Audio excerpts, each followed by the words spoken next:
मैं रामनिवास शाचार्य श्री कल्याण राजकीय कन्या महाविद्यालय सीकर आज मैं आपको डॉक्टर अंबेडकर द्वारा विविध धर्मों का विश्लेषण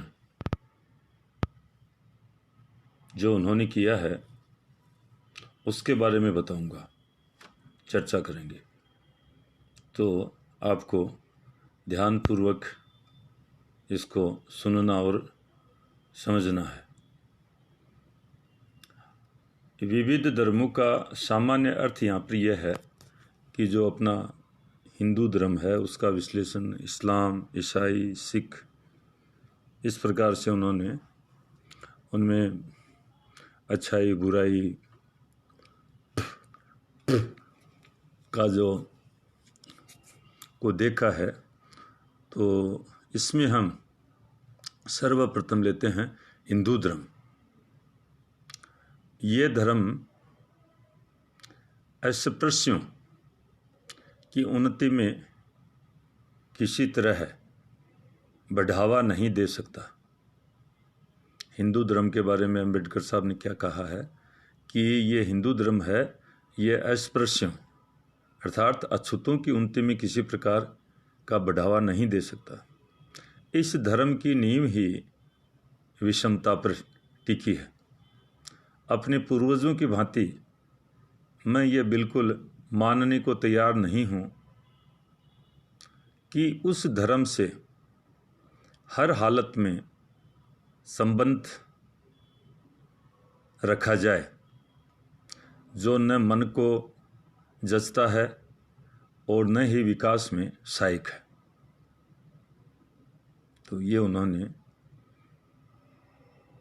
कहा है, बताया। अस्पृश्यता हिंदू समाज में छूत की बीमारी की तरह लगी हुई है। ये पीड़ा उन्होंने भोगी थी। हर जगह, हर कहीं जाते आते, बैठते उठते, कोई काम करते तो ये बाधा सबसे पहले सामने आती थी। तो ये छूत की बीमारी की तरह ही।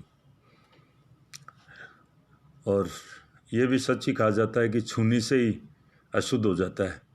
उनके छांव भी नहीं पड़नी चाहिए, छांव से भी अछूत अशुद्ध हो जाता है। तो इस प्रकार का इसमें था। शंकराचार्य के सूत्र ब्रह्म सत्य जग मिथ्या के बारे में अंबेडकर का कहना था कि यदि ब्रह्म सत्य है और सर्वव्यापी है तो फिर शंकराचार्य ब्राह्मण और शूद्र में भेद क्यों करते हैं। वेदांत का ये तत्व व्यवहार में उपयोग रहित रहा है।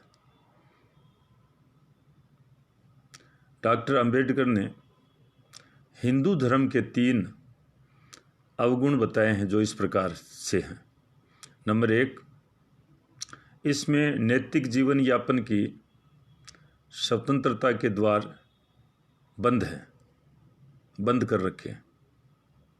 नैतिक जीवन कोई अपनी आत्मा के अनुसार चले, अपने शुद्ध अंतर्मन के अनुसार जीवन यापन करना चाहिए, सात्विक तो कर नहीं सकता। इसमें सिर्फ उपदेशों की भरमार है। आदर्श बहुत बड़े बड़े रखे गए हैं पर उनका व्यवहार में कोई पालन बहुत कम लोग करते हैं। तीसरा, नियम विधान अलग अलग वर्गों के लिए भिन्न भिन्न है, सबके लिए एक ही होना चाहिए, ऐसा वो मानते थे। अंबेडकर का मत है कि ऐसे धर्म को मिटा दिया जाना चाहिए और ऐसे धर्म को खत्म करने के प्रयत्न अधार्मिक नहीं होंगे। इस प्रकार का जो ऊपर बताया, कोई धर्म है तो उसको मिटाने में कोई दिक्कत नहीं है, उस कार्य को अधार्मिक नहीं माना जाएगा। हिंदू धर्म को एक सच्चा धर्म बनाने के लिए अंबेडकर ने निम्न सुझाव दिए। वो इस प्रकार से हैं। 1, हिंदुओं का एक सर्वमान्य धर्म ग्रंथ हो। जन्मजात पुरोहितवाद को समाप्त किया जाए और सबके लिए मुक्त परीक्षाओं के आधार पर पुरोहितों का चयन किया जाए। नंबर 3, पुरोहितों के लिए सरकारी प्रमाण पत्र की अनिवार्यता हो। अगला, कानून द्वारा पुरोहितों की संख्या की सीमा बांधी जाए, एक निश्चित सीमा कर दी जाए। पुरोहितों की नैतिकता, विश्वासों और पूजा विधि पर सरकारी निगरानी हो कि वास्तव में वो क्या कर रहे हैं। कई बार मंदिर में धर्म की आड़ में, ईश्वर की आड़ में कुछ गलत होता रहता है। तो इस प्रकार से इन्होंने हिंदू धर्म के बारे में ये देखा, ये उन्होंने कमियां देखी और कमियों को दूर करने के सुझाव भी दिए। और इसके बाद आता है इस्लाम धर्म। इस्लाम के बारे में अंबेडकर ने अपनी ग्रंथ थॉट्स ऑन पाकिस्तान में लिखा है कि इस्लाम का बंधुत्व सर्वव्यापक और सार्वत्रिक नहीं है। उसका बंधुत्व केवल मुसलमानों तक सीमित है। जिस देश पर मुस्लिम शासन नहीं है उसे वे शत्रु भूमि समझते हैं। मुसलमान अपने मजहब के लोगों के अतिरिक्त अन्य धर्म वालों से घृणा करते हैं, उन्हें शत्रु समझते हैं। मुस्लिम महिला की संसार में सबसे दयनीय स्थिति है।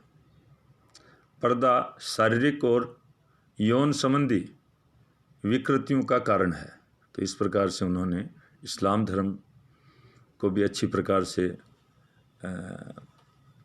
पढ़ा, समझा, देखा और बाद में ये जो हमारे सामने विचार उन्होंने प्रस्तुत किए। इसके बाद हम लेते हैं ईसाई धर्म। इस धर्म के बारे में अंबेडकर ने अपनी निबंध Christianizing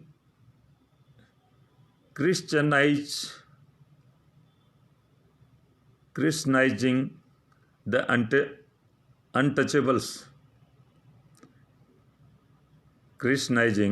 untouchables and condition of the convert में लिखा है कि ईसाई धर्म में जातिवाद घर कर गया है। तो ईसाई धर्म का भी उन्होंने अच्छी तरह से अध्ययन किया था और उन्होंने अपना एक निबंध भी लिखा, Christianizing the untouchables and condition of the convert में उन्होंने इसके बारे में अपने विचार स्पष्ट रूप से प्रकट कर दिए थे। उनका प्रस्तुतिकरण कर दिया था और कहा कि इसमें भी जातिवाद आ गया है।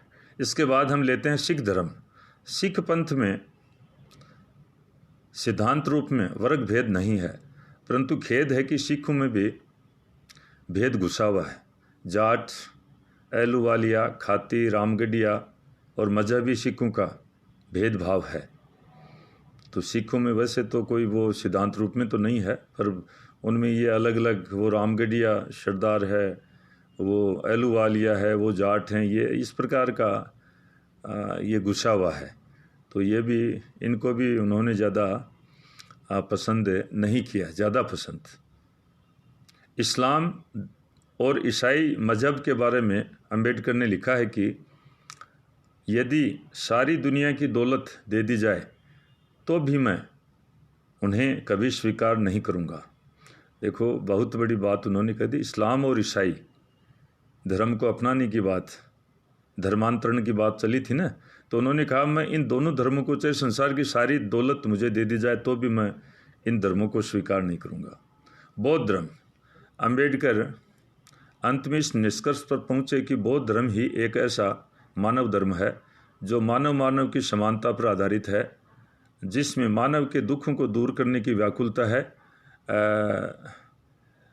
जिसमें ईश्वर, आत्मा और वर्ण व्यवस्था का पाखंड नहीं है, और जिसमें पुरोहितों, पादरियों और मुल्लाओं द्वारा धर्म के अनुयायियों का शोषण नहीं है।